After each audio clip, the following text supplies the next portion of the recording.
बेरोजगारी, महंगाई ये मुद्दे विपक्ष के हैं जो मोदी सरकार की दुखती हुई नब्ज बनते जा रहे हैं।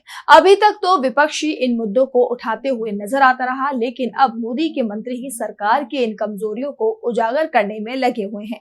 अब की बार केंद्रीय मंत्री ने मोदी सरकार को जनता के मुद्दे पर नसीहत दे दी है। तो क्या है पूरा मामला, देखिए रिपोर्ट। एक बार फिर मोदी सरकार सवालों से घिर गई है, लेकिन इस बार ये सवाल किसी विपक्ष के नेता ने या फिर सामाजिक कार्यकर्ता ने नहीं, बल्कि खुद मोदी सरकार के मंत्री ने उठाए हैं।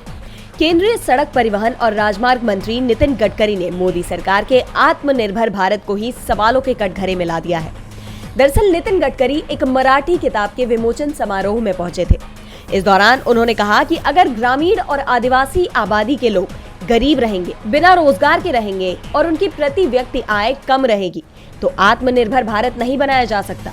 गडकरी ने कहा कि भारत को विकास को बढ़ावा देने के लिए लचीली आर्थिक नीतियों और एक सामाजिक आर्थिक मॉडल की आवश्यकता है, जो रोजगार सृजन को बढ़ावा दे सके और असमानता को कम कर सके।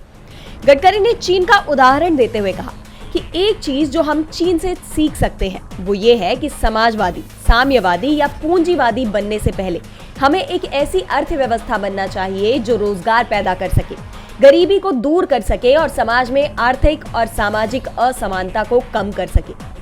गडकरी ने रोजगार पैदा करने के लिए आर्थिक नीतियों में लचीलापन लाने की जरूरत को चिन्हित किया और कहा कि हमें कृषि, ग्रामीण और आदिवासी क्षेत्रों पर विशेष ध्यान देने की जरूरत है। बजट सत्र से पहले गडकरी के इस बयान ने मोदी सरकार को गंभीर संकट में डाल दिया है।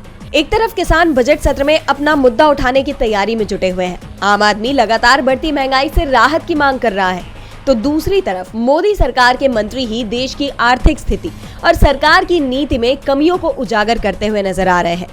अब ऐसे में देखना यह होगा कि इस बार के बजट में सरकार किन मुद्दों पर काम करती है। डीबी लाइव की रिपोर्ट।